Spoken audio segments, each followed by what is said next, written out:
Hi guys, কেমন আছো? কে কে পাতাটা চেনো জানি না, বলবে। যারা চেনো না তারা নাম বলবে, নামটা আমি বলবো না। এই পাতাটার ভর্তা বা তারপরে হচ্ছে বড়া, দুটাই খেতে ভীষণ মজা লাগে। আজকে আমি এটা থেকে বড়া তৈরি করব। ভর্তার আগে একদিন খেয়েছি, আজকে খাবো বড়া। পাতাগুলো ভালো করে ধুয়ে নিয়েছি, এবার দিয়ে দিয়েছি হলুদের গুঁড়া, মরিচের গুঁড়া, পরিমাণ মতো লবণ এবং রসুন দিয়ে দিয়েছি, আর দেব চালের গুঁড়া।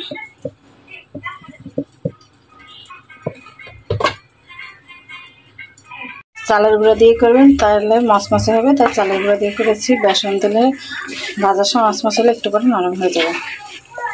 এবার ভালো করে মাখিয়ে নেব।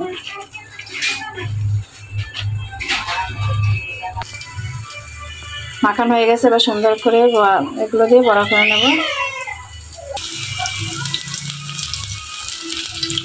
এই যে বড়া দিয়ে দিয়েছি চুলায়, এই যে বড়াগুলো দিয়ে দিয়েছি।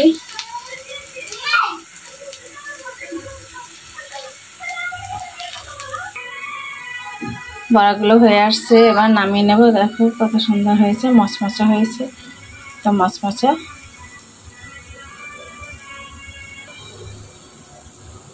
সবাইকে ভিডিওটি দেখার জন্য অনুরোধ রইল এবং অবশ্যই চ্যানেলটি সাবস্ক্রাইব করে যাবেন, সঙ্গে থাকবেন। Tata, bye bye.